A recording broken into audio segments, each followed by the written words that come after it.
Добро вечер во емисијата 360 степени на Алсат. Вечерва објавуваме.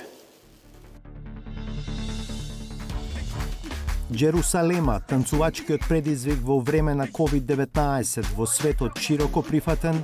Джерусалема. Кај нас причина за навреди и подсмев. Тоа е општа особеност на технологијата, особено на комуникацијски технологии, да ги засилува веќе постоечките вредности и навики во самото општество. Не е компатибилно со македонската култура. Им земал 8.500 евра, а визите за Австралија никогаш не ги обезбедил. Откако му се исплатени сите средства, тој веќе почнува да губи секаков контакт со моите странки и има изговори дека паднало од дрво, дека дедо му починал, дека детето му е болно и нонстоп се случуваат такви работи. Талкањето на измаменото семејство по судските лавиринти е приказна за себе. Владата пред одлука да ја одземе лиценцата на 5 летер с фирмата од Крушевско од која беа украдени 60 килограми марихуана и во која беше пронајдено непријавено производство. Власта сака да се осигура дека идната 5G мрежа нема да се гради со опрема на кинеските Huawei и ZTE. Со овие законски измени го исполнуваме одговорноста што го имаме како држава членка во НАТО и кандидат за членство на Европската Унија. Реклами па сториите.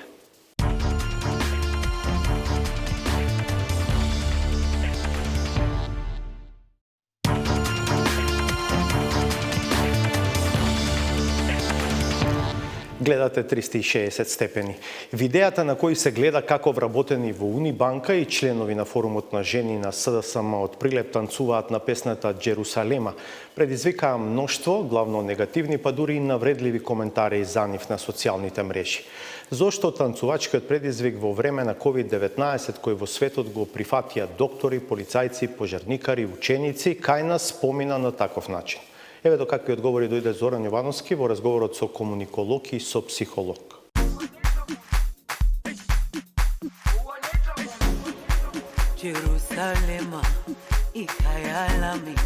Ова е видеото на кое се гледа како 20 вработени од Унибанка, од службеници до директори, играат на песната Джерусалема. И кога беше објавено и сега, малкумина во земјава знаат дека станува збор за одговор на интернет предизвик, во случајов танцувачки. Оригиналниот мотив на тој предизвик е да се испрати ведрина во периодот на пандемија со COVID-19, но кај нас голем дел од публиката на социјалните мрежи реагираше негативно, па дури и вулгарно. Мајко мила, што си ме родила. Еден нормален не остана во државичава. Абе, луѓе се танцуваа на сите кога им е убаво, а не на една рака народ. Што сакаа да докажат со ова танцување? Дека се моќни, недостижни или се една нула, беда од народ? Телетабиси. На такви коментари не се надевале ниту членките на форумот на жени на СДСМ од Прилеп. Тие го снимија и објавија нивниот Джерусалема предизвик пред банкарите. Овие сите луди на чело со лидерот. Колку само глупава ситуација. Срамота. Од која лудница се избегани за беганиве? Тоа е општа особеност на технологијата, особено на комуникацијски технологии, да ги засилува веќе постоечките вредности и навики во самото општество. Значи, ако во општеството има многу омраза, тогаш на социјалните мрежи ќе има многу говор на омраза. Се претвори во еден контраефект од оној кој што иницијално бил замислен од тие кои што решиле да го промовираат. Очигледно не е компатибилно со македонскиот, да речем, со македонската култура, македонскиот начин на изразување емоции. Нашите соговорници, психолог и комуниколог, објаснуваат дека Джерусалема и многу други слични танцувачки предизвици како Харлем Шейк, Макарена и Гангам се всушност мем или меме. Мемето доаѓа од мимема, кој што е старогрчки термин, кој што би се превел нешто што се имитира. Значи, тоа би бил преводот на меме. Тоа е, меметика е пандан на генетика, кој што ги проучува гените како носители на информации кои што пропагираат во една биолошка средина. Така што меметиката, односно мемите, нели, како пандан на гените, се нешто што пропагира во одреден културолошки контекст.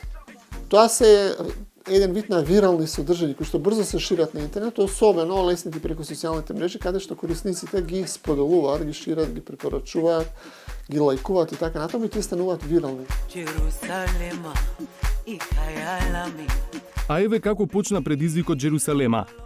Песната е на автор од Јужноафриканската република Мастер KG и објавена во ноември 2019 година. Првично е добро прифатена дома и во делови од Африка, а од февруари 2020 почнува да станува популарна и пошироко. Тогаш ова друштво од Ангола ја прави заразната кореографија и видеото го прикачува на интернет. Тоа станува неверојатно популарно и се претвора во предизвик за кореографијата да ја изведат различни групи и организации од многу земји. Танцуваат ученици, доктори и медицински персонал, па дури и полицајци и војници. Меѓу најновите е видеото на швајцарската полиција на кое танцуваат припадници на повеќе нејзини единици. Дел од луѓето што танцуваат велат дека Джерусалема предизвикува емпатија кон луѓето кои се борат со COVID-19 и последиците.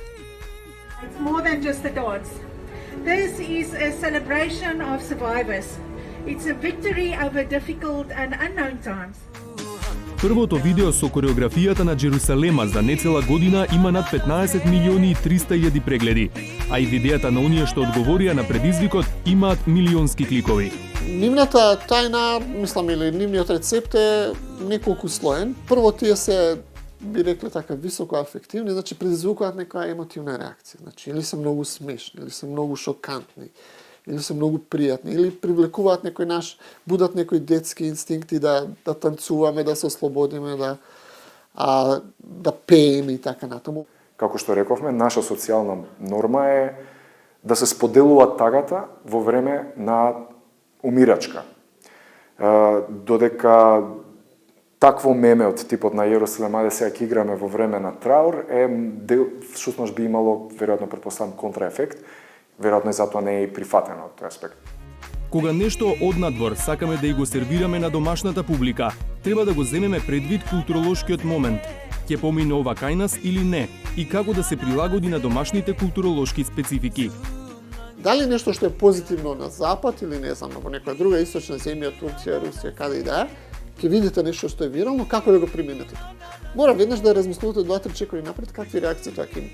Делува несериозно, делува исмејувачки, делува инфантилно.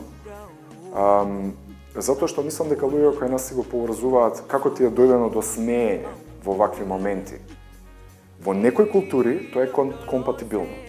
Дали културолошките специфики може да се оценуваат како добри или лоши? Дали треба да се променат или да се негуваат? Тоа не значи дека ние сме целосно затворени или целосно ригидни. Например, самиот факт што носиме фармерки покажува дека не сме. Значи дека импортираме идеи, внесуваме идеи од разни други култури. Прогресивен Запад и назаден Балкан. И сега тука се што е Запад е добро, се што е наше е лошо, па дури кога ние го копираме Западот, тоа не е добро. Значи во таа смисла треба да се применат некои позитивни пракси, се разбира, да учиме преминуваме нешто што е веќе пробано, но и да се прилагодува, да се примени, да му се даде некоја локална вредност. Во метежот во центарот на Скопје успеавме да најдеме малкумина соговорници на тема Джерусалема. Извинете, но кратко прашање. Покрај општата затвореност да се зборува јавно, голем дел не знаеја што е тоа. Некои се сетија кога ја слушнаа песната и погледнаа дел од видеата. Па како не знам оваа песна, ја знам. It's really catchy and people can spread a good idea about moving, about togetherness, about solidarity, helping each other in these difficult times. Па имаше критики на Facebook зошто го прават тоа, а зошто да не го прават? Мислам, мене ми се допадна лично, а зошто имаше критики толку многу, не може да сватам зошто се критикуваат. Нешто убаво ни се случи, ние само за критики сме родени, нели? Секоја работа најдува на такви негативни коментари, не само ова. Секоја работа што, например, човек сака да направи нешто добро, значи не се сите луѓе исти. Не можеме да бидеме исти. Јас сите например имаме позитивно мислење за ова, некој друг има негативно мислење за секоја работа, не само за ова. А што мислат оние кои ја донесоа Джерусалема во земјава?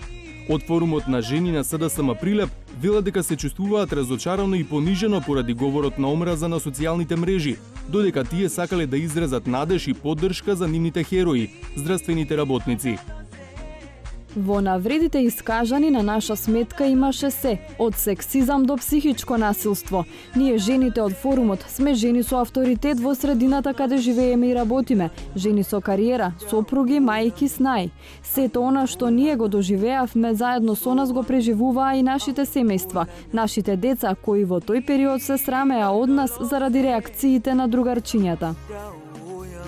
Од Унибанка пак, по долги преговори, одлучија да не коментираат јавно за нивното искуство со Джерусалема.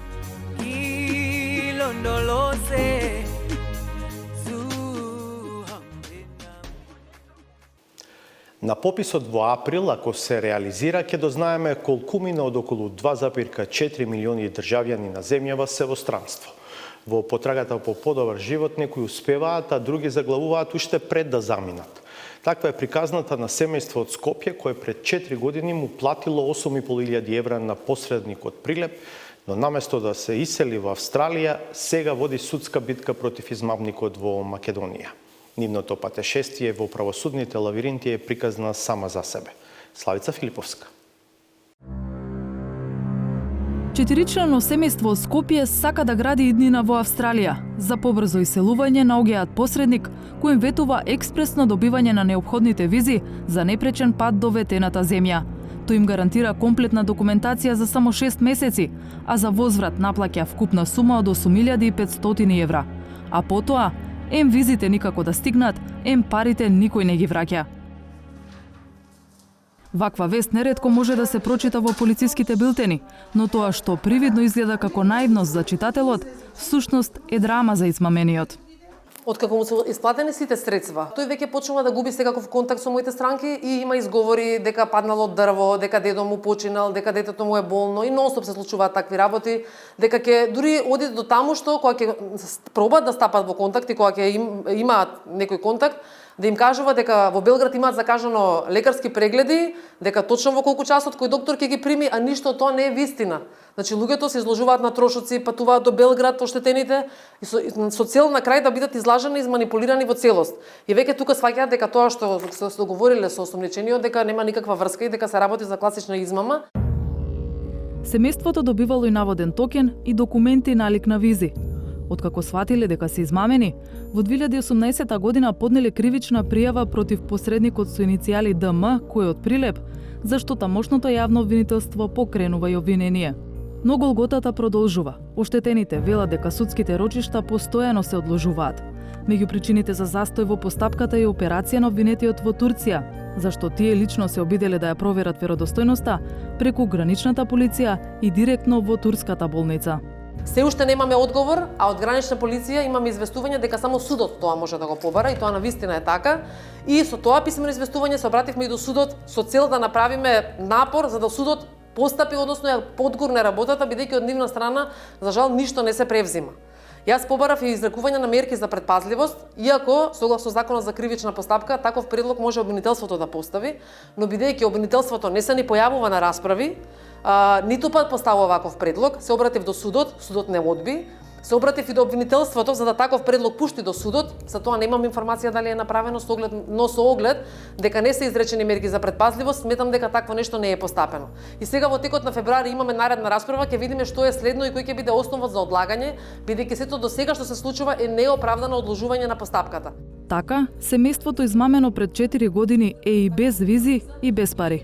Наместо живот во Австралија, главна преокупација им е побрза судска разрешница. За доброто на сите и за да во иднина не се сторуваат вакви работи према други граѓани на нашата држава, дека треба да се санкционира и да се казни согласно закон. Бидејќи не се работи само за пари, се работи и за стрес, значи за планови кои што не се реализирани на семејства, значи на повисока димензија, не се работи само за пари и покрај тоа што во нашиот конкретен случај е позначителна сума за која што се оштетени моите странки. Што се однесува до посредникот, тој е обвинет за делото измама со сторена штета од поголема вредност, зашто е предвидена казна од 3 месеци до 5 години затвор. Од обвинителството за 360 степени објаснија зошто се одложувани сите рочишта и велат дека не чувствуваат вина за ниту едно одложување. Барале и присилно доведување на обвинетиот на главна расправа, што не е извршено поради операцијата, но посочуваат дека и оштетените не биле редовни на судењата. За сите одложени главни расправи постоеја објективни околности. Отсуство на оштетените, промена на адреса на живење на обвинетиот по поднесеното обвинение, неуредна достава на новата адреса на обвинетиот, болест на обвинетиот, оперативен зафат на обвинетиот. А од страна на судот и обвинителството се преземени сите дејствија кои им стојат на располагање, а со цел да се обезбеди присуство на обвинетиот за отпочнување и завршување на главната расправа и донесување соодветна судска одлука. Од обвинителството имаат и разбирање што судот не закажува почести рочишта. Со оглед на актуелната состојба со пандемијата со COVID-19 во Основниот суд Прилеп се редуцирани судењата, поради што од страна на судечкиот судија главните расправи се закажувани на подолго временско растојание. Се обративме и до судот во Прилеп за да прашаме за динамиката на рочиштата, но до иметувањето на оваа сторија оттаму не стигна одговор. Зборувавме и со обвинетиот посредник. Тој неколку пати ни побара да не се емитува оваа сторија, но не ни одговори зошто земал 8500 евра за посредување за визи, а не го исполнил ветеното. Ниту пак зошто не се појавува на рочиштата. Апсурдно или не, додека измамените мигранти за Австралија со години тераат правна битка, истиот човек е пријавен од друго семејство. Во август 2020 година, полицијата соопшти дека ветувал визи за сад, земал пари и откако ги извисил клиентите, заработил кривична пријава. Колку граѓани се измамени на ист начин во Македонија? Обвинителството не ни одговори колку постапки се отворени за вакви дела, иако е јавна тајна дека многумина се обидуваат што побрзо да заминат од земјава. Постојат повеќе видови на виза, како и селеничка, работна, туристичка, а цените и периодот до кога би се добила варира во зависност од тоа за која потреба се бара и која е посакуваната дестинација. Аплицирањето за визи за Австралија може да се направи самостојно, онлайн или во амбасадата во Белград, Србија. Од икај на земјата има само конзуларно представништво. Нема ништо спорно ако се ангажира и посредник, но експертите во областа порачуваат дека изборот треба да се прави внимателно. Ако некој ветува 100% дека тоа е тотална измама, значи не сме никој да вети визата пред време, бидејќи визата ја одобрува Министерството за имиграција на Австралија, не е некој што посредува, ајде да кажем. Трајковски е регистриран агент за иселеништво кој посредува за визи исклучиво за Австралија. Тој сподели неколку совети како луѓето полесно да препознаат измама. Јас би препорачал прво, било кој што сака да аплицира за виза, за сега конкретно кај мене е само за Австралија, е да провери дали таа особа е регистрирана во комората на агенти во Австралија, бидејќи ако не е регистриран, нема одговорност. Еве, ајде, најбитно е тоа. Од аспект на еве да кажеме на процесот или на документите, ако не им се веродостојни тие информации или документи, можат во секој момент да се обратат до Министерството за имиграција или до најблиската амбасада и да ги проверат тие информации дали се точно како што им ветуваат тие што им помагаат. Австралија е традиционално ветена земја за македонците. Интересот за иселување и сега е голем, но за заминувањето да не се претвори во замајување, потребно е и да не се верува секому. Дали канабисот тожниан во лиценцираните фирми кај нас е на сигурно и колку државата има реална контрола над оваа релативно нова земјоделска гранка? Дилемата се наметна по серијата настани во последните неколку месеци и недели, при што од две фирми беше украдена поголема количина марихуана, а во една од двете надлежните најдоа и непријавено производство. За неа е предложено одземање на лиценцата. Повеќе од Петар Клинчарски. Фирмите за одгледување марихуана досега ожнеале 22 тона сув цвет од растението, но кратци веќе им одзедоа 1/10 при кражбите во Валандовско, Јосифово и во Крушевско Алдинци.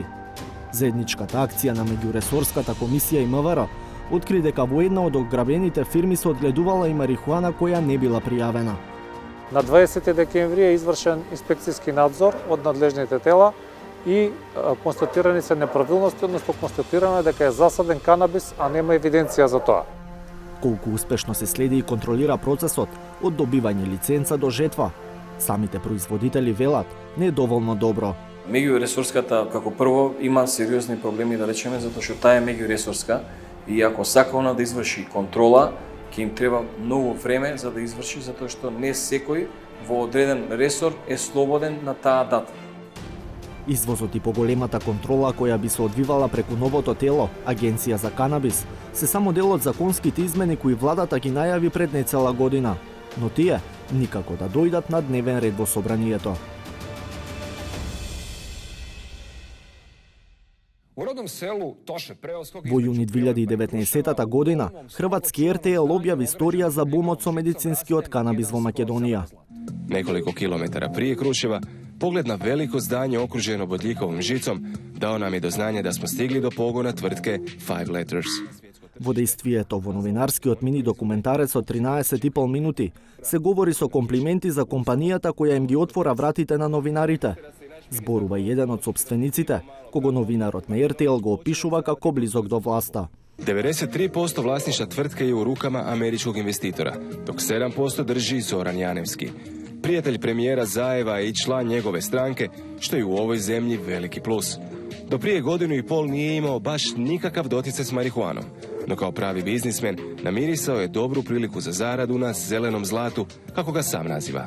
Mislim дека во наредните 2-3 години веќе инвестицијата би можеле да ја вратиме.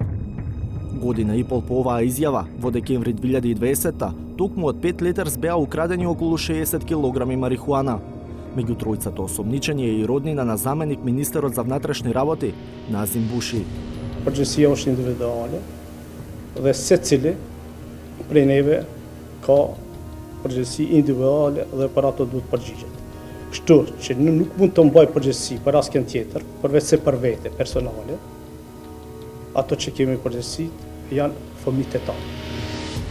По грабежот, во фирмата се прави вонредна инспекција. Следуваат уште неколку настани кои завршуваат со откритие на МВР дека ограбениот 5 Letters и самиот го крши законот. Фирмата произведувала канабис кој не бил пријавен, што е спротивно на закон. При претресот од фирмата која според РТЛ е на пријател на премиерот, полицијата со која раководи Оливер Спасовски од СДСМ одзема 18.301 растение канабис кои биле спакувани во 247 вреки. За управителот со иницијали КБ е поднесена кривична пријава. На 20 декември е извршен инспекцијски надзор од надлежните тела и констатирани се неправилности, односно констатирано е дека е засаден канабис, а нема евиденција за тоа. Преземени се соодветни мерки и активности, документиран е случајот и на 26 јануари по претходно обезбедена судска наредба извршен е претрес во ова правно лице и при тоа се одземени 247 вреќи со канабис, исто така компјутерска опрема, друга документација која што е поврзана со истрагата. Претходниот ден исто така е направен и претрес во седиштето на правното лице во Скопје, од каде што исто така е одземена документација. 360 степени пред 3 недели побара одговори од 5 Letters за тоа како било можно да се случи кражба во нивниот објект. Не добивме одговор ниту од нив, ниту од Herb Industry, компанијата од Валандовското село Јосифово, од чиј магазин спектакуларно беа украдени 2 тони марихуана, само 2 недели пред грабежот во Крушевско. Во тој случај, полицијата успеа да пронајде само 231 килограми од украдената марихуана во претреси во Арачиново, а другиот дел, според МВР, завршил на Косово. Уапсени се 6 лица. Обвинителството засега не соопштува многу повеќе од она што се знае. Во предметот со украдената марихуана од магазинот од село Јосифово, 4 осомничени лица се уште недостапни на органите на прогонот, а за 6 лица мерката притвор е продолжена. Воедно мерката притвор е продолжена и за тројцата осомничени во предметот во врска со случајот во Крушевско, каде беа запленети 60 килограми дрога. Предметите пронајдени при извршените претреси, меѓу кои дел од украдената марихуана од магазинот од селото Јосифово, се предадени на вештачење. Двете кражби и кривичната пријава за фирмата производител сериозно ја доведоа во прашање безбедноста на младата земјоделска гранка, но и капацитетот на државата да го контролира бизнисот.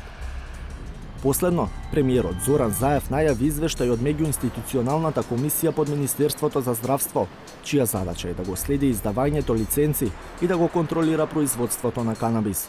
Веќе постапува комисијата за давање на дозволите за лиценца, за да направи детална контрола покрај тоа што го прави Министерството за внатрешни работи. Од комисијата информираат дека направиле контрола над работењето на 5 Letters заедно со полициски службеници, при што изготвиле извештај за неправилностите во работата, кој е доставен до Министерството за здравство.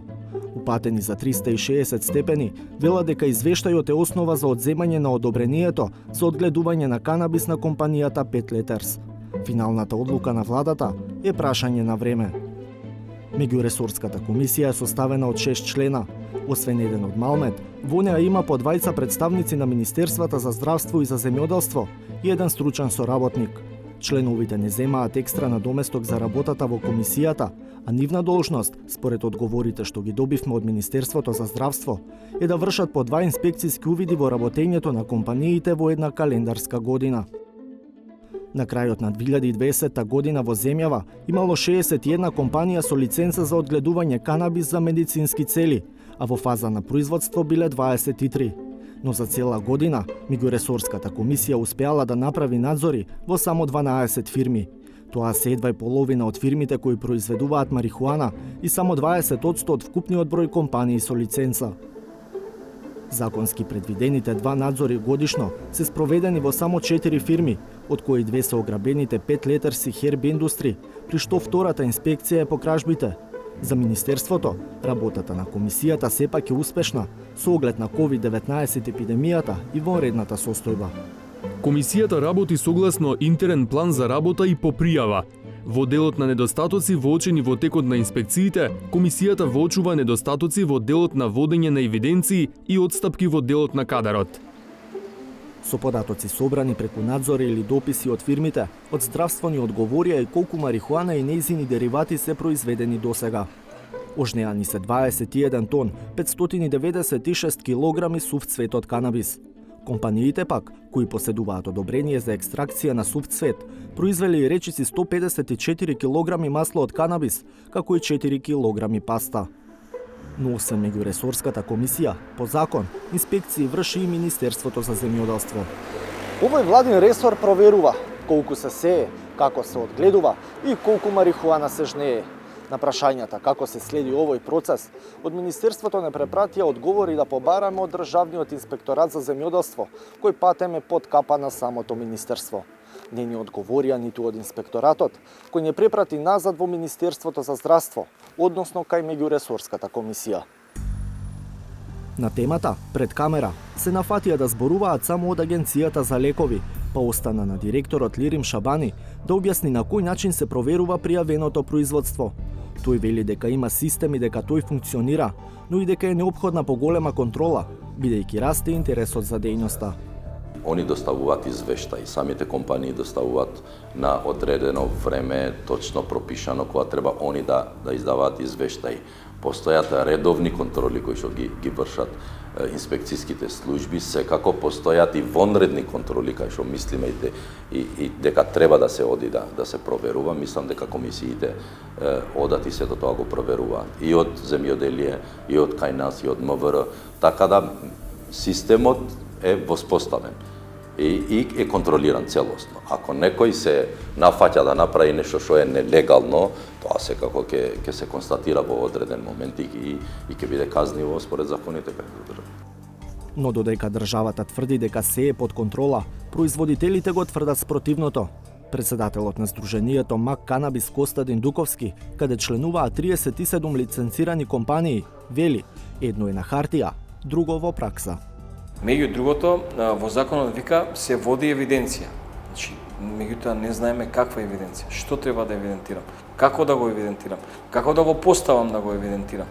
Така да ние сите сега за сега импровизираме нешто. Затоа што, да речеме, еве денеска јас сакам да садам, пример, 100 семки. Јас сум облигаторен да го известам Министерството, меѓутоа немаме образец како да го, значи треба да се донесат образците. Затоа што јас не сакам да импровизирам, не сакам нешто да пишувам некоја содржина која што не ми е соодветна.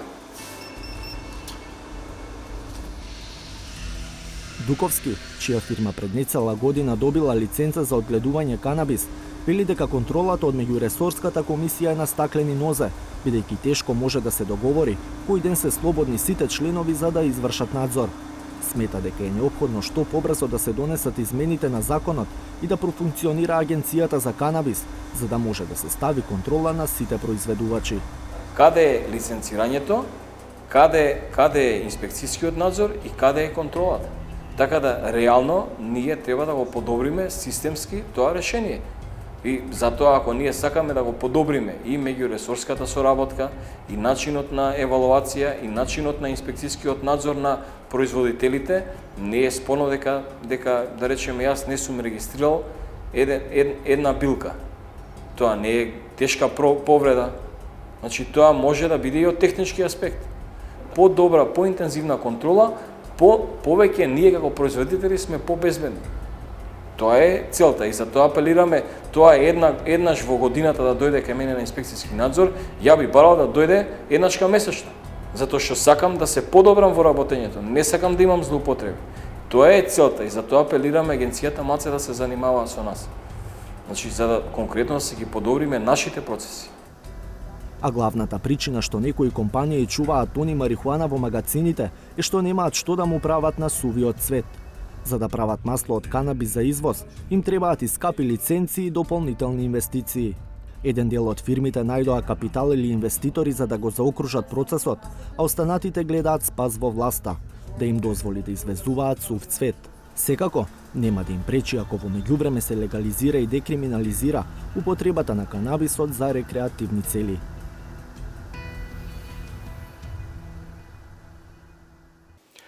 Власта сака да ја озакони политичката определба дека идната 5G инсталација во земјава треба да се воспостави со опрема од доверливи производители. По потпишувањето меморандум со САД на оваа тема, кабинетот на Зоран Заев пред неколку дена усвои измени на Законот за електронски комуникации со кои се оневозможуваат набавки за таа намена од добавувачи како кинеските Huawei и ZTE. Владимир Мирчевски го следи развојот на настаните поврзани со ова прашање.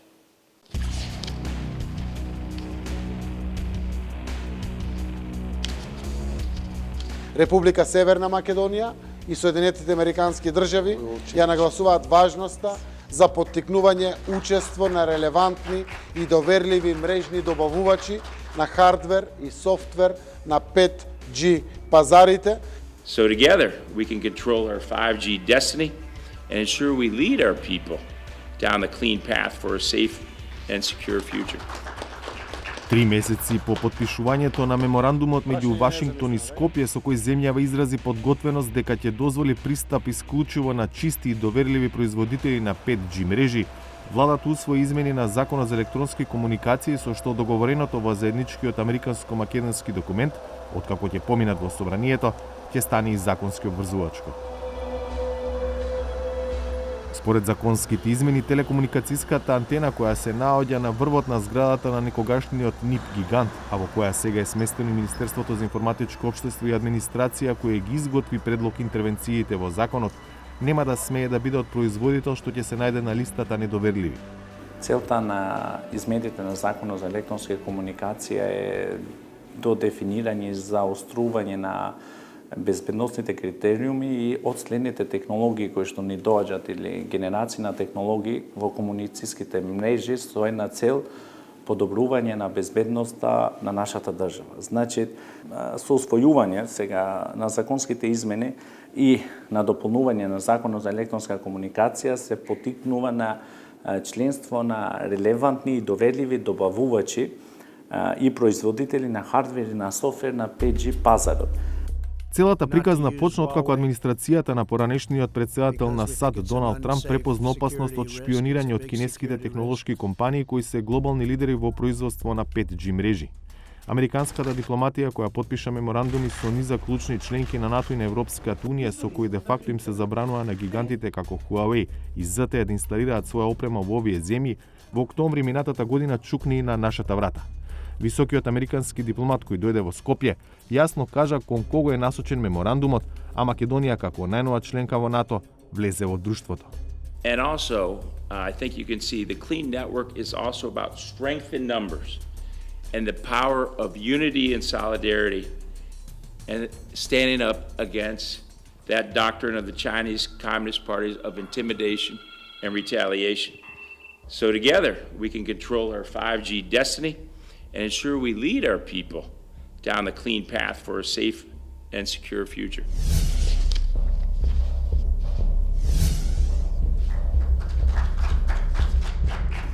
Со овие законски измени се го исполнуваме одговорноста што го имаме како држава членка во НАТО и кандидат за членство на Европската Унија, да ги следиме европските препораки или тоа што се викаат EU Toolbox за безбедност на следната генерација на мобилни мрежи. Но овде би се поврзал пред да се донесуваат законските измени, ние истовремено имавме подпишување на меморандум за соработка со Соединетите Американски држави. Законските измени кои влегуваат во собраниска процедура опфаќаат одредба за тоа како ќе се проценува кој добавувач е доверлив, а кој не, кому да му се верува, а кому не. Во овој дел проценка на профил на ризик треба да се зема предвид дали добавувачите и производителите се под надзор на влада од друга држава без независна судска контрола, дали добавувачите и производителите имаат јавно доставени информации за нивните основачи, деловни соработници, како и органите на управување и раководење, дали добавувачите и производителите поддржуваат иновации и ги почитуваат авторските и сродните права, како и правата од индустријска собственост, исто така и дали добавувачите и производителите се финансираат транспарентно согласно најдобрите практики за набавки, инвестиции и исклучување на договори. Нормално дека не може во законско решение да се таргетираат одредени компании, меѓутоа на глобално ниво, поточно сета оваа работа тргна од тоа дека одредени компании, поточно кинески технолошки гиганти, се проблематични во сферата на безбедноста. Дали имате некакви контакти евентуално со нив и какви се контактите со телекомуникацијските оператори кои што конечно ја имплементираат оваа опрема на терен? Јас очекувам тука да има дебата и очекувам и мислење од нашите оператори, но ги уверувам граѓаните, јас како министер на информатичко општество, но исто така и со неколку состаноци кои ги имаме со операторите и тие сакат дека овој процес е многу важен, да е безбеден, да не имат злоупотреба. И тие се внимателни, само добро и вие спомнавте дека во донесување на закон, но во општа постапка ние никогаш немаме споменувана одредена компанија. Но поважно во целиот процес е безбедноста на мрежата, исто така како овој сообраќај што се развиваат кај нас, ние сите сакаме да имаме безбеден, нормален сообраќај. Откако собранието каде замина министерот ќе даде зелено светло за измените на законот, телекомуникацијските оператори во земјава ќе имаат законска обврска опремата зидната 5G мрежа да ја набавуваат од кредибилни производители кои нема без судска дозвола да ги предаваат податоците за македонските граѓани на трети страни. Уште во септември минатата година 360 степени информираше дека најголемиот телекомуникацијски играч, Македонски Телеком, е во процес на набавка на нова опрема, меѓу другото и за 5G мрежа, и дека во тогашната тендерска постапка прво рангиран беше токму кинески Huawei. Бидејќи речиси 35% од акциите на Телекомот се во сопственост на владата на Северна Македонија, државните представници во бордот тогаш го отворија прашањето за можниот влез на Huawei во идната 5G мрежа и потенцијалните импликации од таквиот чекор, антиципирајќи го потпишувањето на меморандумот со САД. Сега, 4 месеци подоцна, повторно поставивме прашање до оваа компанија, чиј мнозински собственик е Deutsche Telekom. Дали Македонски Телеком ја заврши постапката за набавка на опрема за 5G мрежа и која е избраната фирма? Постапката за подпишување на договор за модернизација на радиомрежата на Македонски Телеком и воведување на 5G технологија е се уште во тек, додека набавката и имплементацијата на опрема за оваа технологија зависи од регулаторот, односно доделување на соодветните фреквенции. Уште пред 2 години владата го усвои националниот оперативен бродбенд план со кој се утврдија целите за наредното десетлетие. До крајот на 2023 година најмалку еден град да биде покриен со 5G сигнал. До крајот на 2025 главните транспортни коридори во државата да бидат покриени со непрекинат 5G сигнал. До крајот на 2027 година сите градови во државата да бидат покриени со непрекинат 5G сигнал. До крајот на 2029 секој граѓанин да има можност за пристап до интернет преку 5G. Покрај брзината, вториот клучен фактор во идната 5G мрежа ќе биде безбедноста на податоците на нашите институции и граѓани, дека нема да бидат самоволно користени или злоупотребени од кои било страни или влади. Законите за национална безбедност во Кина речиси ги оневозможуваат кинеските технолошки гиганти да одбијат барање на властите во Пекинг за предавање чувствителни информации за кои било корисник на незината опрема. Затоа, овие компании стануваат дел од црните листи како недоверливи добавувачи.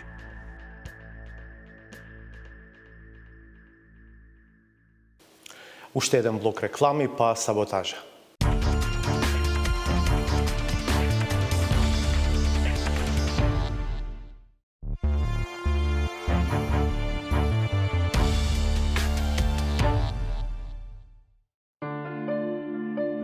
Благодарејќи на исклучителната мудрост на нашето раководство, граѓаните се спасени од опасноста да станат заморчиња на светската фармацевтска индустрија. Со разумен период и со висок степен на совесност, владата не дозволи да се случи таква несакана катастрофа, како што е предвремената набавка на вакцини.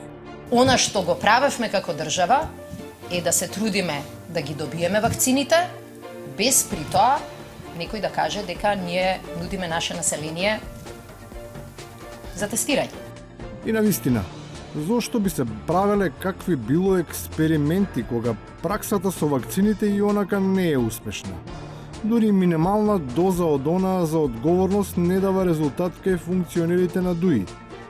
Тие како да имаат стекнат имунитет, па за нивното медицинско досие, особено ако се од струшкото заразно подречје, секогаш мора да се прави дополнителна проверка. Се очекува и стручниот надзор на лекарската комора, кој што е во самата болница и очекувам дека и таа работа и тој надзор брзо и ефикасно лекарската комора и надлежните ќе си го завршат, за да може до крај да рачистиме буквално со секој еден случај.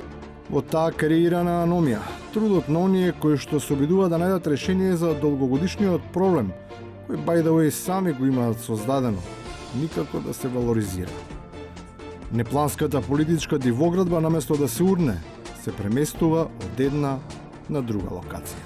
Министерот Груби, вице-премиерот, изјавува дека они ги земале во предвид систематизациите и плановите за вработување. Меѓутоа, ние таму сме кажале дека ќе имаме 8 нови вработувања и они нас не даваат 8 поранкови. Сега вика дека се помлади соработници, а ние сме предвиделе работни места за советници, за виши советници, ме разбирате?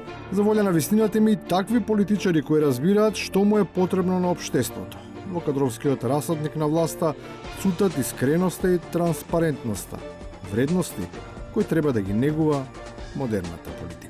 На 22 август 2017 година е донесен мораториум и забрана за рекламирање на институциите во медиумите. Тука се вклучени и веб порталите. Дали сте свесен дека со ова што сте направиле кривично дело? Во ред, ако сум направил кривично дело, извинем. Извинувањето не го решава прекршувањето на законот, иако неточно презентирана како кривична. Таа сепак треба да биде санкционирана, оти веќе ништо не е само перцепција, која навидум едноставно може да се покрие со интерпретација. Секоја чест на Transparency International, секако дека имаат право, меѓутоа дел од нивната методологија, нели врз основа на повеќе анкети. Не, ова не веќе. Не. Мо? Ова не веќе. Зошто? И на крајот, зошто? Затоа што покрај сето друго, веројатно со најдобри намери, за образованието се прави се со толкава ургентност и на мускули. Значи, брзината на спроведување итноста, тоа не е нешто што е, нели, отпетлан чорап или чорап што треба да се закрпи, тоа е системска работа, тоа е многу сериозна работа, влегувате во најчувствителното ткиво. На сите им е јасно дека на курикулумите одамна им се гледаат и прстите и петиците. Ама за да се закрпат, треба добро подмачкана сингерица. Сама игла не врши работа. Сето ова го има на веб страницата 360stepeni.mk и на акаунтите на социјалните мрежи на 360 степени. Ви благодарам што бевте со нас, на Алсат следуваат вести, а ние повторно се гледаме в петок од 22. Пријатно!